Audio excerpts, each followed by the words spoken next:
Kita bahas PPh final ya, apa yang dimaksud dengan PPh final ya, pajak penghasilan final ya. Ini landasan hukumnya adalah pasal 4 ayat 2 ya, Undang-Undang Pajak Penghasilan. Nah, definisi dari pajak penghasilan final ya, ini adalah pajak yang terutang dan dibayarkan seketika penghasilan diperoleh atau diterima. Ya, pemotongan dilakukan oleh pemberi penghasilan atau pihak lain yang ditentukan. Ya, jadi ini pajak pajak yang terutang dan dibayarkan seketika ya atau pada saat penghasilan itu diperoleh atau diterima. Ya. Nah, jadi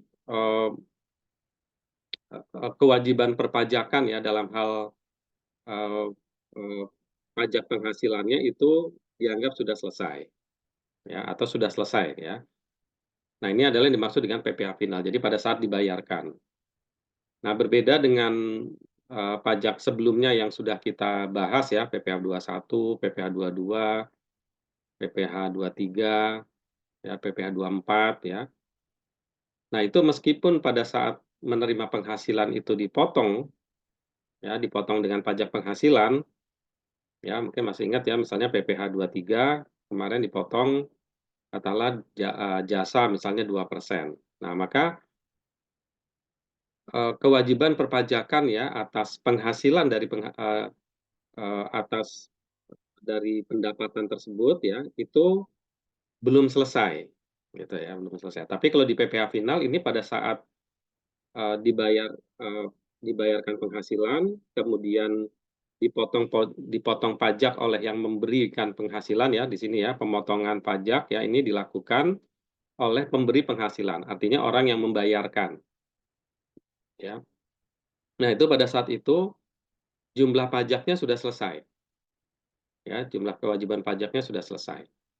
Ya, tidak akan diutak-atik lagi di berikutnya ya, selama pemotongannya sudah benar gitu ya. Nah, berbeda tadi ya dengan yang pajak-pajak yang lain ya, PP 22, 23 ya. Nah, itu meskipun dilakukan pemotongan oleh pemberi penghasilan gitu ya, tetapi atas pendapatan tersebut perhitungan pajaknya belum selesai. Ya, dia nanti baru akan diperhitungkan lagi di akhir tahun ya, pajak penghasilan ya. Sekedar remind lagi ya, pajak penghasilan itu kewajibannya adalah kewajiban 1 tahun. Ya, nah maka pada setelah lewat tahun, maka dihitung seluruh penghasilan yang diperoleh pada tahun tersebut, kemudian dihitung berapa kewajiban pajak terutangnya. Ya, kewajiban pajak terutangnya berapa, maka kemudian jumlah yang telah dipotong tadi, ya yang PPh 23 ya contohnya, nah itu diperhitungkan sebagai kredit pajak. Ya, nah ya masih bisa diperhitungkan sebagai kredit pajak. Nah, kalau di dalam PPh final ini sudah tidak ada lagi, itu sudah dianggap selesai. Oke ya, jadi ini perbedaannya ya. Jadi kita tidak lagi menghitung penghasilan itu kemudian diperhitungkan ulang perpajakannya ya, tidak ya. Nah, ketika dilakukan penghitungan pajak terutang di akhir tahun, penghasilan dikenai pajak bersifat final tidak diperlakukan sebagai penambah penghasilan. Ya, jadi nggak usah ditambah-tambah lagi penghasilannya. Ya, kewajiban perpajakannya dianggap telah selesai saat dilakukan pemotongan. Ya, kewajiban perpajakannya ya, eee, apa, jumlah pajak terutangnya. Tapi kalau lapor ya tetap harus ada pelaporan, ya. Oke ya. Nah ini, eee, ada pertanyaan untuk definisi ini? Kok berarti nggak ada hitung-hitungannya Pak ya? Langsung atau ada tetap ada? Ya, cara menghitung pajaknya tetap ada gitu ya, tetapi dia tidak, digabungkan lagi dengan, eee, penghasilan-penghasilan yang lain. Atau saya kasih contoh aja gini ya, misalnya bentar, bentar ya saya kasih contoh.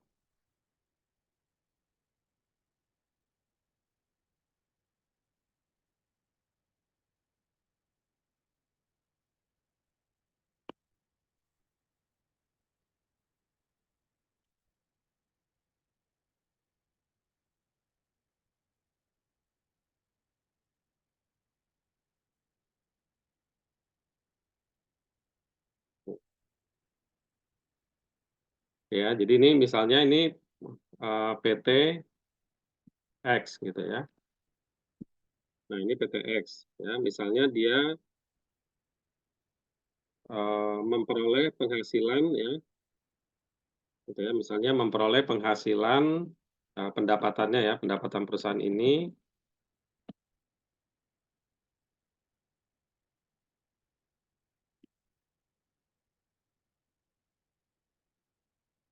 ya berasal dari jasa konsultan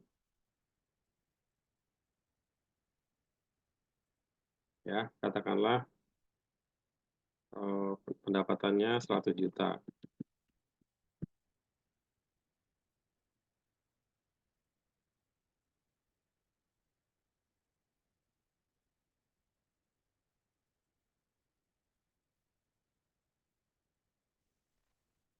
Ya, nah ketika dia mendapatkan pendapatan 100 juta ini ya, maka oleh klien ya oleh kliennya gitu ya, dia dipotong PH 23 sebesar 2% ya, sama dengan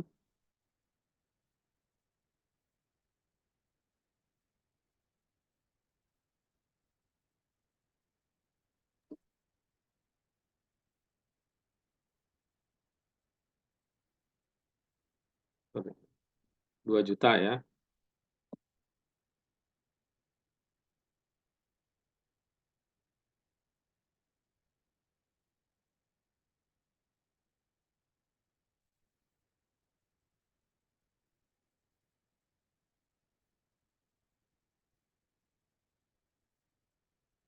Oke ya. Nah, berarti dia sudah dipotong PPh 23 sebesar 2 juta. Oke. Nah, kemudian karena dia punya gedung ya, misalnya punya kantor, dia juga mendapatkan penghasilan dari sewa ya, pendapatan pendapatan sewa gedung ya. Ya, pendapatan sewa gedung ini dikenakan PPh final ya. Katakanlah 20 juta. Ya, 20 juta. Nah, oleh penyewa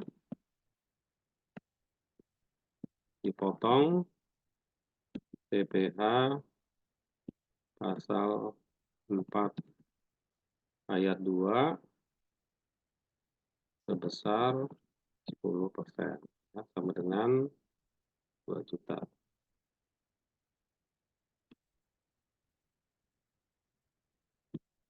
Dan ini ya, nanti angkanya sama, 30 juta ya. Potong berarti 10% sama dengan 3. Oke.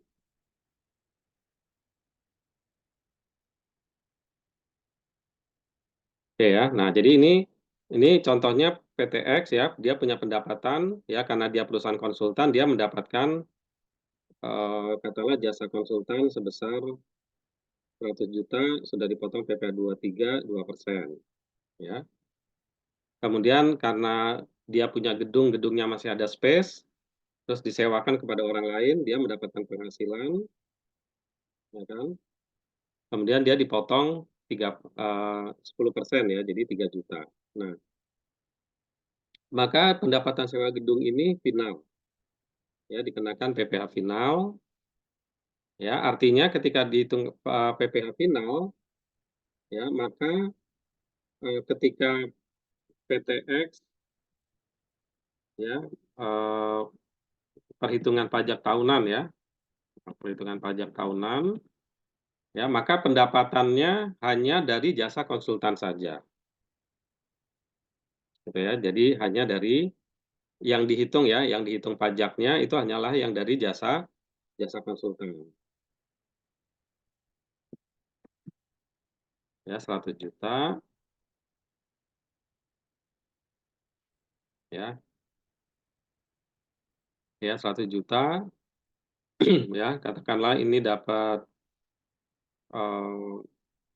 pendapatan katakanlah beban-beban ya, beban operasional Ini hitung pajaknya ya, beban operasional ya, misalnya 50 juta,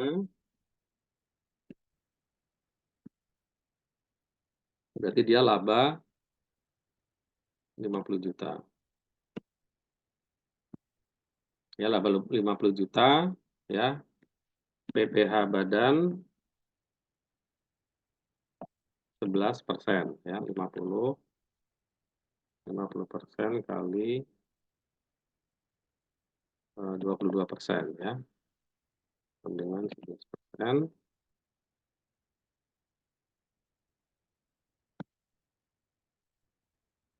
Nah, maka PTX ini perhitungan pajaknya hanya seperti ini. Jadi meskipun dia mendapatkan pendapatan dari sewa gedung sebesar 30 juta, ya, itu tidak diperhitungkan dalam menghitung pajak tahunan. Ya, tapi bukan berarti tidak ada, itu tetap ada. Ya, perhitungannya juga ada ini ya, dihitungnya kalau perhitungan tarif pajaknya ya berarti 10%. Ya. Nah, kemudian ini PPh badan ya, ini PPh terutangnya 5.500.000, kemudian dia sudah pernah dipotong ya sebesar 2 juta. Ya, pernah dipotong berarti ini kredit pajak ya. PPh 23 ya 2 juta. Maka jumlah pajak yang harus dibayar ya, PPh yang masih harus dibayar itu adalah 3,5 juta. Jadi yang sewa gedung ini ya karena ini adalah merupakan PPh final sudah tidak masuk lagi dalam perhitungan. Itu ya. Nah, ini yang dimaksud dengan PPh final gitu ya. Jadi ini udah selesai nih kewajiban pajaknya atas pendapatan sewa gedung berapa? Kewajiban pajaknya ya 3 juta sudah selesai. Ya, tinggal masalah pelaporan. Ya, nanti pelaporannya seperti apa. Ya, tapi kewajiban-kewajiban perpajakannya dia sudah selesai sampai di sini. Ya, ini ya pada saat dia menerima pendapatan dan sudah dipotong PPh pasal 4 ayat 2 oleh penyewa. Bisa dipahami atau masih ada pertanyaan? Berarti Pak, yang kredit pajak PPh 23 itu dari yang klien itu ya Pak? Betul. Jadi yang kredit pajaknya hanya yang jadi dari jasa konsultan saja. Yang dari final ya enggak lagi. Kan dia sudah matchingnya dengan pendapatan sewa. Ya, jadi ini pendapatannya tidak diakui bukan tidak diperhitungkan sebagai perhitungan pajak akhir tahun. Jumlah pajak yang telah dipotong juga tidak diperhitungkan sebagai kredit pajak. Ya, jadi matching kan ya, pendapatannya tidak dianggap sebagai pendapatan untuk perhitungan akhir tahun, jumlah yang sudah dipotong juga tidak diakui sebagai kredit pajak.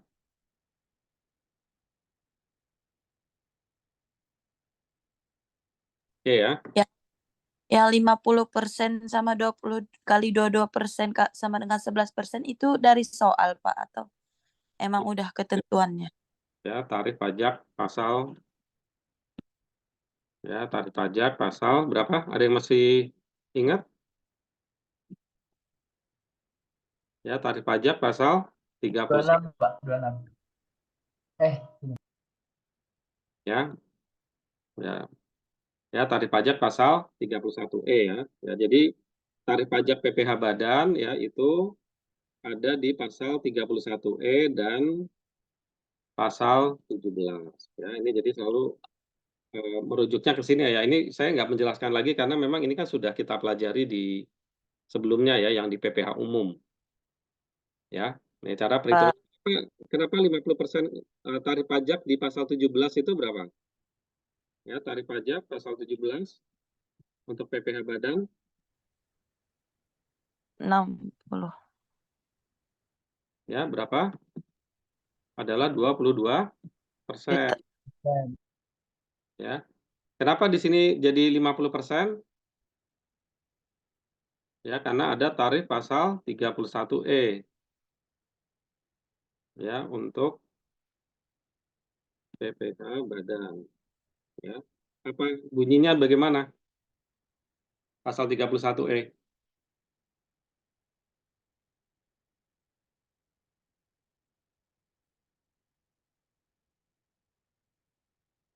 Ya, PPh badan itu ya apa ini remind aja ya. Jadi kan ada 3 jenis ya. Ada 3 jenis penerapan tarif ya. Bagi perusahaan yang omsetnya di atas 50 miliar ya, dan apa bagi perusahaan yang omsetnya di bawah 50 miliar. Ya, kemudian bagi perusahaan go public. Ya, jadi bagi perusahaan yang omsetnya di atas 50 miliar ya, itu berarti diterapkan full 22%. Sedangkan perusahaan yang tarifnya di bawah tarifnya yang omsetnya di bawah 50 miliar, omset ya, omset di bawah 50 miliar, maka dia dikenakan tarif pasal 31E, yaitu proporsional dengan dengan omsetnya dalam rentang 4,8 miliar ya, antara 4, yang di bawah 4,8 miliar itu ya itu diberikan pemotongan fasilitas pemotongan atau pengurangan PPh badan itu 50%. Ya. Nah, ini kan karena semuanya di bawah 4,8 miliar, maka ini otomatis semuanya di bawah 50%. Dikurangi, diberikan fasilitas pengurangan 50% ya. Nah, jadi otomatis tarifnya hanya 11%. Oke ya, nanti bisa dilihat lagi gitu ya. Ya, jadi tarif ini Baik, Pak. pemotongan 50% ya untuk omset di bawah 50 miliar ya. Baik, ada pertanyaan lagi?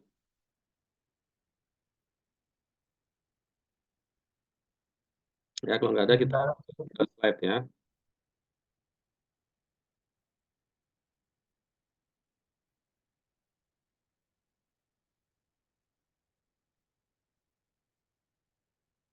Ya, jadi ini sekali lagi, jadi ini ya contoh yang saya sampaikan tadi itu untuk menjelaskan poin ini ya, ketika dilakukan perhitungan pajak terutama di akhir tahun, penghasilan yang telah dikenai pajak bersifat final tidak diperlakukan sebagai penambah penghasilan. Ya, jadi penghasilannya tadi hanya 100 juta, bukan 130 juta ya untuk penghitungan pajak akhir tahun.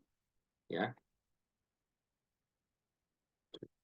Ya, jadi yang 30 juta itu kewajiban pajaknya dianggap telah selesai. Ya, jadi penghasilan 30 juta dipotong pajak 3 juta, itu kewajiban pajaknya sudah selesai. Tetapi yang pendapatan yang omsetnya 100 juta sudah dipotong 2 juta, itu kewajiban pajaknya belum selesai. Itu ya. Ya, bisa dibedakan ya. Itu kewajiban pajaknya belum selesai, masih harus dihitung dulu. Masih harus dihitung lagi, yaitu tadi contohnya ya. Contohnya ternyata dia masih mengalami kekurangan bayar 3,5 juta, misalnya seperti itu. Oke ya, jadi itu yang dimaksud kewajiban pajaknya sudah selesai dan belum selesai.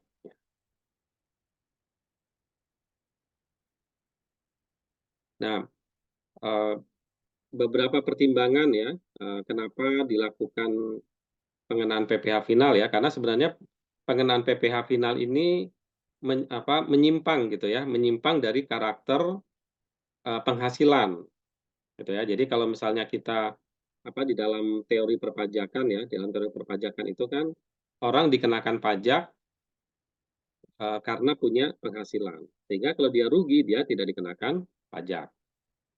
Ya. Nah, ini menyimpang karena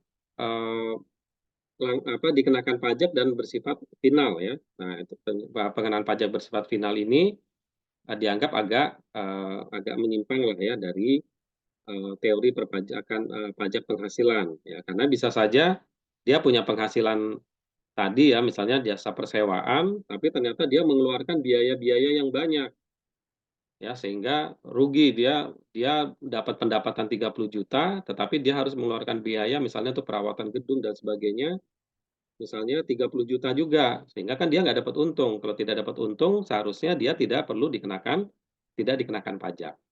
Ya, tetapi ini tidak melihat apakah perusahaan itu laba atau rugi, dipotong 10% dari pendapatan. Oke ya, jadi itu eh, apa PPh final itu ya itu agak menyimpang dari teori tentang pajak penghasilan. Nah, tetapi kenapa itu tetap dilakukan gitu ya, tetap ada gitu ya. Nah, ini ada beberapa pertimbangan, yaitu pertama adalah kesederhanaan. Ya, kesederhanaan di dalam pemotongan pajaknya gitu ya. Jadi artinya perusahaan atau siapapun ya wajib pajak misalnya tadi yang punya properti yang disewakan ya misalnya itu, nah dia tidak perlu lagi membuat ya katakanlah bukan tidak perlu ya, tetapi dia tidak perlu rumit dengan pembukuan apa segala macam. Pokoknya itu udah dianggapnya selesai ya selama dia melaporkan omsetnya dengan benar.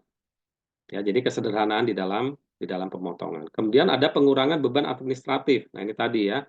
Pembukuannya jadi ya jadi lebih bisa lebih simpel gitu ya. Beda dengan tadi ya kalau harus membuat laporan laba rugi ini kan banyak ya peraturan akuntansi yang harus diikuti. Nah, ya kalau perusahaannya besar. Ya, kalau perusahaannya kecil, dia tidak sanggup menggaji akuntan ya. Nah, ini tentu menjadi beban bagi perusahaan ya. Nah, makanya kalau misalnya kalian ada ya baca-baca ya pajak UMKM gitu ya. Nah, itu kan juga dikenakannya final gitu. Padahal eh, perusahaannya belum tentu laba atau kalaupun labanya bisa besar bisa kecil. Tapi kemudian pemerintah karena ingin mendorong ya atau karena kesederhanaan ya beban administratif, kesederhanaan pemotongan supaya tidak mengalami beban ya artinya mungkin UKM itu juga tidak tidak mempunyai sumber daya gitu ya untuk melakukan pembukuan. Nah, ini akan terbantu dengan hal-hal seperti ini. Nah, cuman itu tadi sebenarnya dia rugi itu menjadi diabaikan ya sebenarnya saya rugi nih perusahaannya gitu ya tapi itu menjadi diabaikan dikenakan PPh dari omset gitu ya. Nah, kemudian pemerataan pengenaan pajak ya ini juga agar eh, apa eh, tidak lepas gitu ya. Jadi ada objek-objek pajak itu yang yang tidak lepas dari artinya eh, tidak lepas dari pajak gitu ya. Tidak lepas dari pajak. Kenapa? Karena nanti perusahaan yang melakukan penyewaan atau pembayaran itu dia punya kewajiban untuk memotong pajak itu. Ya, jadi otomatis ya misalnya pemilik propertinya itu adalah orang pribadi ya yang misalnya dia bukan wajib pajak ya, gitu ya. Nah, tapi tetap itu harus dilakukan pemotongan apabila disewa oleh perusahaan yang mempunyai kewajiban untuk melakukan pemotongan. Kemudian dorongan pengembangan investasi dan tabungan, ya ini karena nanti ada di tabungan ya. Kemudian perkembangan ekonomi. Ya, ini dasar peraturannya. Nah, kemudian apa saja objek yang dikenakan pajak penghasilan yang bersifat final, ya. Nah, yang pertama ini adalah bunga deposito, tabungan, dan diskoto SBI. Ya, termasuk yang syariah ya. Nah, ini kesederhanaan ya. Jadi kadang-kadang banyak ya deposan itu ya yang perorangan gitu ya. Nah, tentu kalau misalnya dia eh, apalagi ini kan banyak gitu ya. Mungkin setiap bulan misalnya dapat bunga atau dapat margin, dapat bagi hasil kan kemudian dipotong pajak.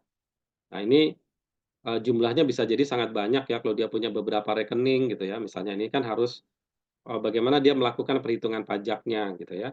Nah, ini tentu makanya untuk bunga deposito tabungan ini kemudian dikenakan PPh final ya bersifat final ya. Jadi ini tadi ya memenuhi unsur kesederhanaan ya dan beban administratif ya bagi deposan yang dipotong pajaknya itu dia tidak artinya tujuan pemerintah untuk memungut pajak ya, kan kalau orang punya tabungan kan dianggap berarti punya penghasilan ya. Nah, itu berarti eh, tugas pemerintah untuk memungut pajak tercapai ya, kemudian juga tidak terlalu terlalu membebani administratif bagi wajib pajak ya. Apalagi nanti ini jumlahnya mungkin kecil-kecil gitu ya, nggak banyak gitu ya.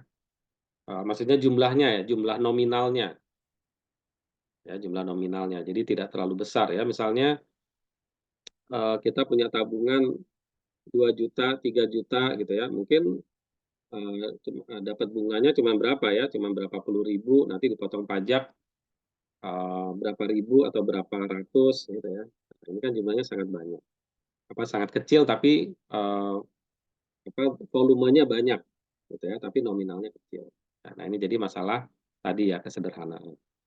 Kemudian bunga obligasi dan surat utang negara. Ya, nah ini kemudahan investasi ya, supaya memudahkan bagi investor ya.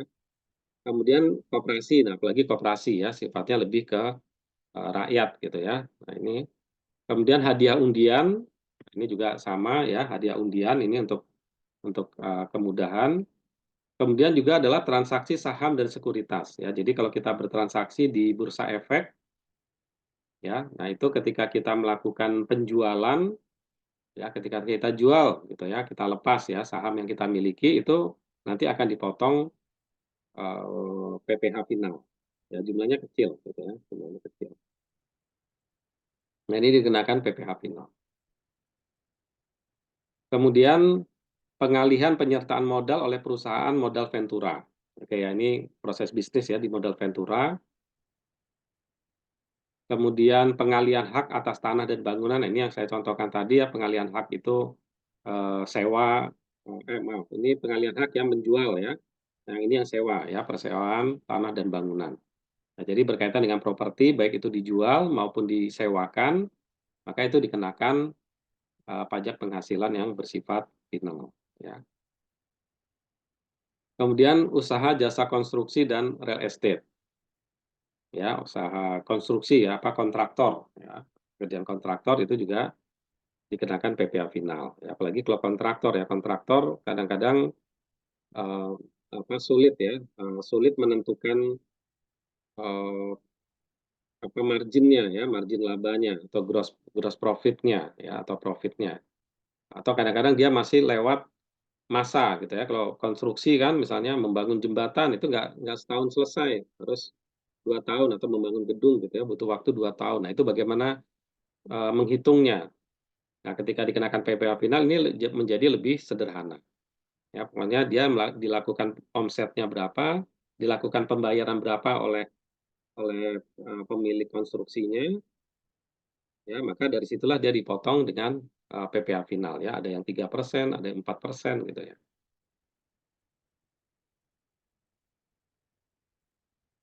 Oke, kena. Baik ya, ini adalah objek-objeknya ya, objek-objek dari PPh final.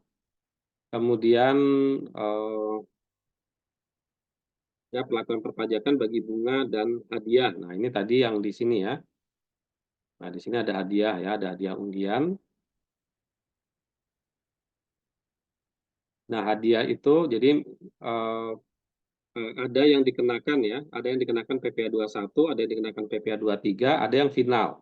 PPh pasal 4 ayat 2. Atau ada yang PPh 26 ya, apabila objeknya subjek pajaknya luar negeri. Ya. Nah, mana yang dikenakan PPh 21 apabila hadiahnya non undian. Ya, diterima wajib pajak orang pribadi. Ya. Yang PPh 23 bunga ya, diterima wajib pajak dalam negeri atau hadiah non undian. Ya. Sedangkan PPh pasal 4 ayat 2 yang dikenakan PPh final itu bunga tabungan dan obligasi. Ya. Kemudian hadiah yang undian. Ya kan, karena ada yang hadiah karena lomba, ada yang hadiah karena undian. Nah, ini yang dikenakan final itu adalah hadiah karena undian. Dan bunga yang kalau PPh 23 ini ya, bunga utang diterima wajib pajak dalam negeri. Ya, jadi bukan lembaga keuangan. Ya, kalau lembaga keuangan itu dibebaskan. Tapi kalau selain lembaga keuangan, Ya, terjadi peminjam-meminjam antar perusahaan misalnya itu nanti dikenakan bunga PPh pasal 23. Ya, PPh 26 ini kalau objek pajaknya atau subjek pajaknya maaf itu adalah luar negeri ya. Kemudian PPh final yang lain itu adalah dividen ya bagi wajib pajak orang pribadi. Ya, dividen bagi wajib pajak orang pribadi itu dikenakan PPh final ya. Kemudian dengan peraturan yang terbaru sebenarnya tahun 2022 ini ya dia dibebaskan lagi dari pajak apabila diinvestasikan kembali. Ya, jadi tidak dikenakan PPh final lagi ya bebas pajak ya apabila dividen yang diterimanya itu diinvestasikan di dalam investasi-investasi yang sudah ditentukan oleh pemerintah. Ya, ini derivatif ya nggak usah. Nah, tarif ya untuk bunga deposito tabungan ya ini yang terkait dengan perbankan itu tarifnya itu adalah 20%. Ya, jadi kalau misalnya dapat bunga deposito 1 juta yaitu pajaknya 20%. Ya, pajaknya 20%.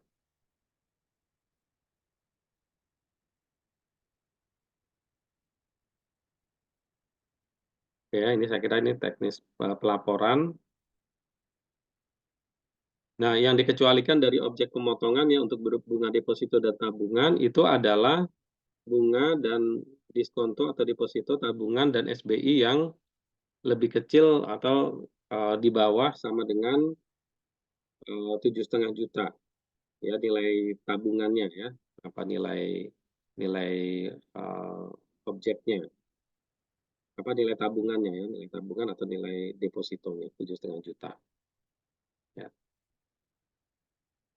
Tapi kalau sudah meskipun misalnya oh jumlahnya cuma 5 juta tapi pernah setor 10 juta gitu ya. Nah, itu tetap akan dikenakan ya tidak dibebaskan kecuali kalau bertahan di bawah jumlah ini gitu ya. Oke. Ya, ini contoh ya.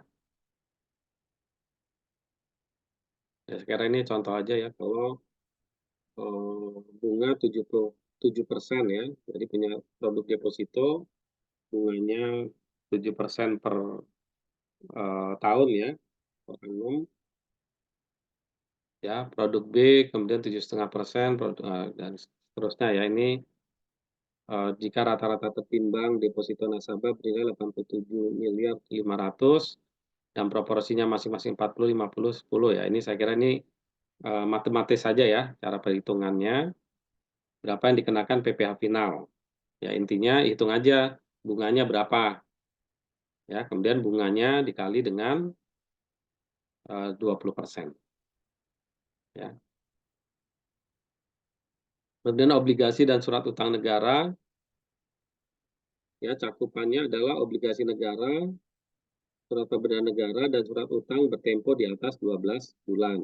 Ya, tarif pajaknya 15% ya untuk dalam negeri dan 20% untuk luar negeri atau sesuai dengan P3B. Ya, dasar pengenaannya bunganya diskonto ya, bunga dan diskonto ya. Ya, kalau bunga itu di tambahan ya. Tapi kalau diskonto itu pengurangan gitu ya. Kita dapat diskon pada saat membayar pembelian gitu ya. Nah, itu berarti dapat keuntungan. Di depan biasanya diskonto ya. Oke ya, bunga obligasi ini saya kira enggak. Nah, kemudian bunga simpanan koperasi ya, yang mencakup adalah bunga atas simpanan, tidak termasuk bunga simpanan sebagai bagian dari SHU. Ya, jadi bunga atas simpanan saja. Tarifnya adalah 0% apabila jumlah yang diterima per bulan sampai dengan 240.000. Ya, kalau di atas itu terimanya berarti kan dananya gede tuh. Nah, dananya besar berarti dikenakan. Tapi kalau cuma terima sampai 240 itu tidak dikenakan. Ya, tarifnya 10% ya kalau di atas 240. Ya, pemotongnya adalah koperasi yang melakukan pembayaran bunga. Ya, ini contoh nanti bisa dilihat. Ya, intinya bunga bulanannya 25%. Ini ininya ya.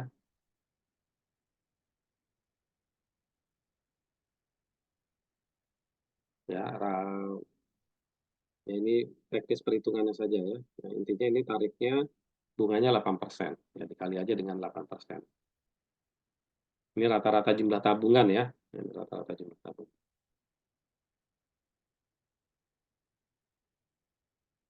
Oke, kemudian hadiah undian.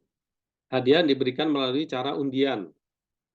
Ya, undian tuh pakai apa tuh? Pakai misalnya kita habis belanja masukin nomor kupon gitu ya. Nah, itu kan undian ya. Atau kita punya nomor, nanti nomornya di apa? Dikocok gitu ya. Nanti yang keluar keluar nomornya berapa ya. Ya, intinya itu undian yang eh, apa ini kenapa ini besar gitu ya, tarifnya 25% ya. Karena itu kan sifatnya memang lebih untung-untungan gitu ya. Beda dengan hadiah ya. Nah, kalau hadiah itu biasanya karena lomba ya, berarti dia ada effort ya. Nah, itu. Nah, tapi ini untuk hadiah yang sifatnya undian ya, ini tarifnya 25%.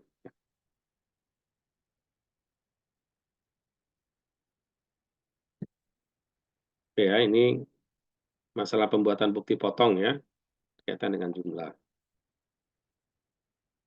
Kemudian transaksi saham dan sekuritas lain, ya transaksi jual beli atas saham ya cakupannya di bursa efek.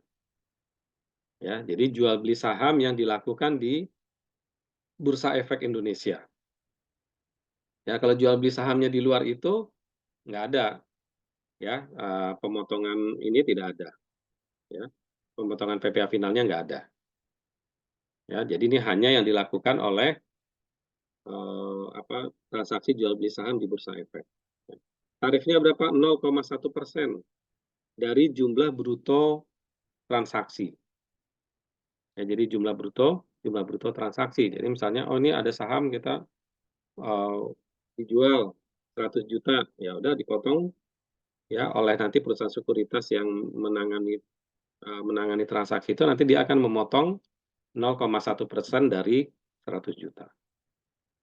Ya, kemudian ini ada tambahan 0,5% dari nilai jual ya tadi dari 100 juta ya apabila saham yang dijual itu adalah saham pendiri. Ya, jadi misalnya kita mendirikan perusahaan, kemudian go public perusahaannya. Nah, kemudian saham pendirinya itu kita jual. Nah, itu baru dikenakan tambah 0,5%. Ya, tapi kalau misalnya, oh kita beli nih karena kita ingin ingin bermain di pasar saham, kita beli saham, ditahan sebulan, 2 bulan, kemudian kita jual, nah itu hanya 0,1%. Ya. Ya, pemotong, penyetor, dan pelapornya itu adalah perantara pedagang efek, ya perusahaan sekuritas ya biasanya. Oke, ya, ini contoh bisa dilihat. Berapa nih transaksinya?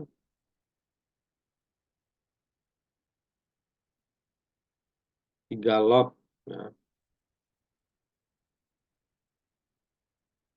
30 lot, ya, sekian ya. Jadi ini hitung aja gitu ya, berapa jumlahnya. Ya, 1 lot ini biasanya berapa? Ini 500 ya di sini contohnya. 500 lembar ya berarti ya. Ya 500 lembar. Jadi ada 10.000 lembar kali berapa nih? Harga 935. Ya, harga 935. Berapa totalnya ini kali 0,1%.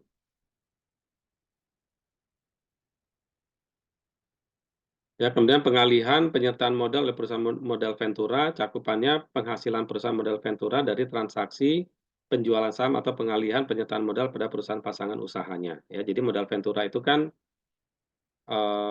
dia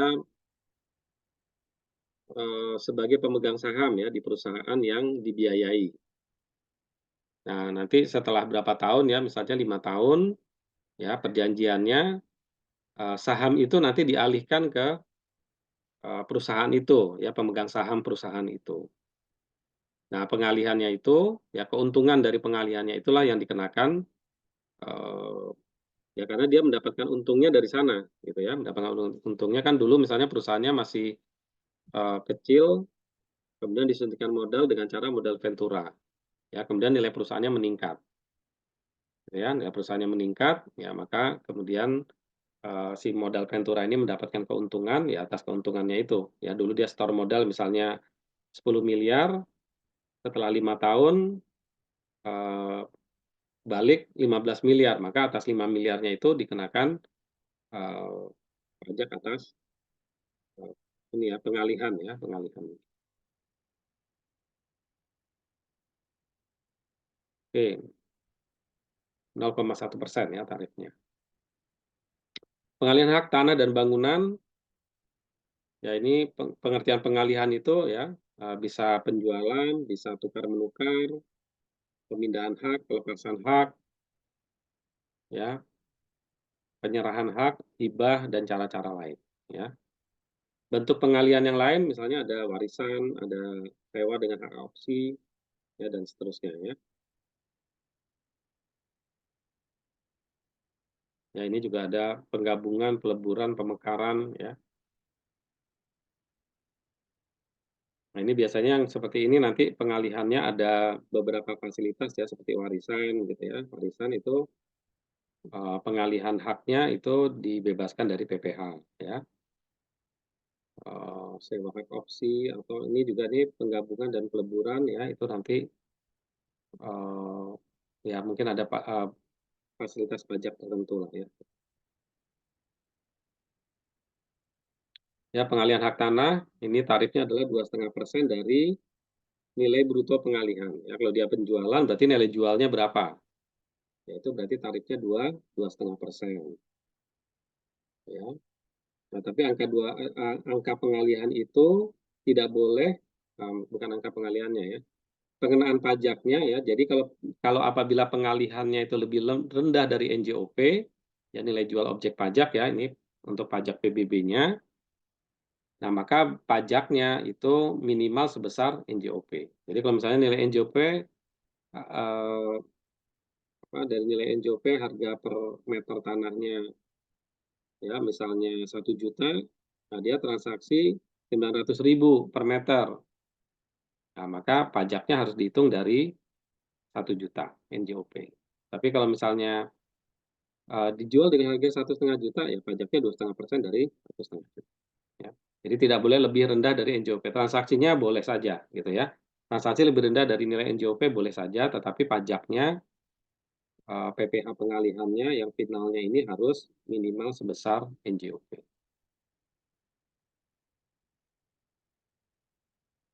Kemudian oke ya ini, pengecualian untuk rumah sederhana dan rumah sangat sederhana itu tarifnya adalah 1%. Oke ya.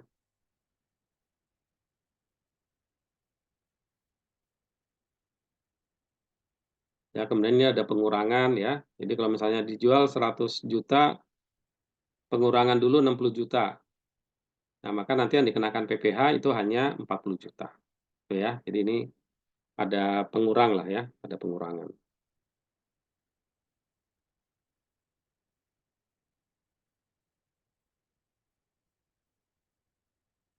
Orang pribadi atau badan yang melakukan pengalihan hak kepada pemerintah, nah ini ada syarat khusus ya, ini mungkin bisa dibebaskan.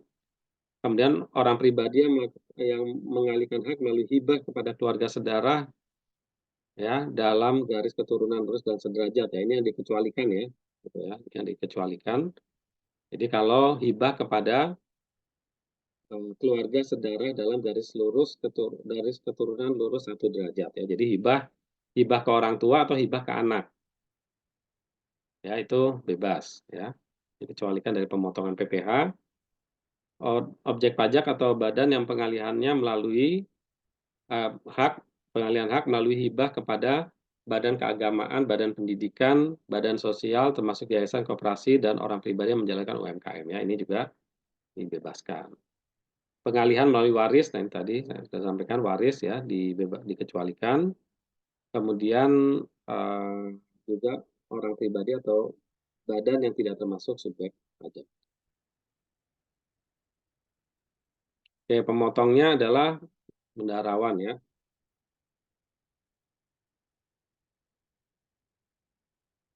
Ya, ini lewat aja. Ini contohnya, kemudian persewaan, ya persewaan tanah dan bangunan, ini persewaan atas tanah dan bangunan dengan bentuk apapun termasuk bagian-bagiannya. Ya, jadi mau nyewa satu gedung, mau nyewa hanya space sedikit gitu ya.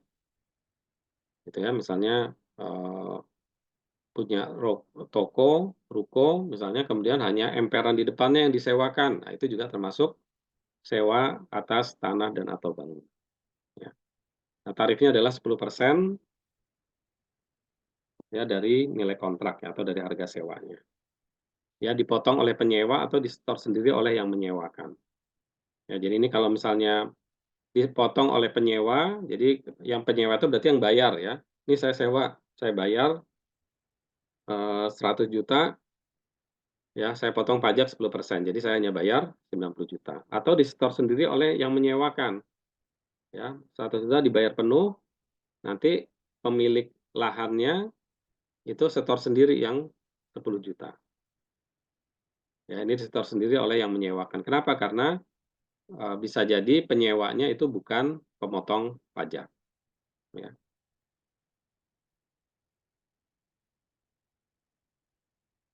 Oke, kemudian jasa konstruksi, ya intinya jasa konstruksi itu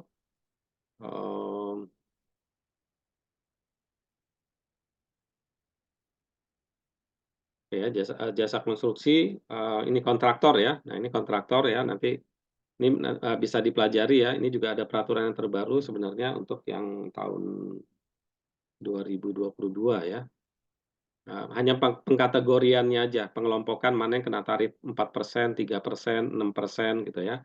Hanya berubah di pengelompokan, tetapi secara peraturan dia tetap ya objek ya, bahwa jasa usaha konstruksi itu adalah objek PPh final. Oke, ini nanti saya cek yang terbaru ya peraturannya ya.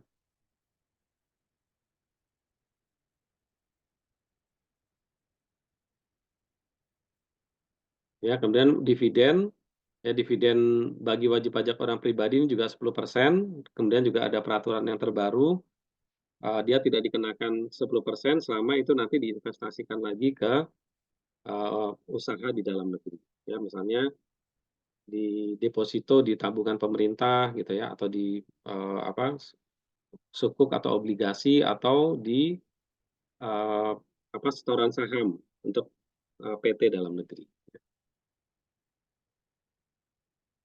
Oke, saya kira itu untuk PPh final. Ada pertanyaan mungkin?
Sebenarnya ada PPh Pak, ini. ada Oh ya, silakan yang menanya. soalnya nggak Pak? Misalnya buat nanti ngerjain gitu. Apa kurang jelas suaranya?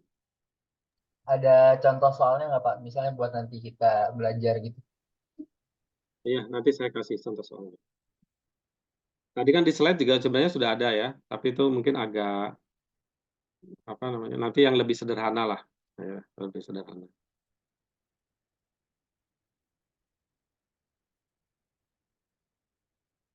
Nah, kemudian untuk PPh ini sebenarnya masih ada satu jenis ya, cuman ini lebih bersifat, dim text ya, tapi, ya tetap harus disampaikan ya, nanti saya sampaikan secara singkat aja.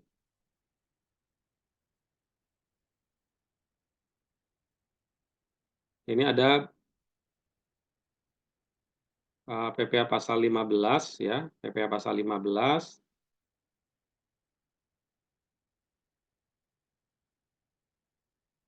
Nah, PPh pasal 15 ini adalah saya putus dulu.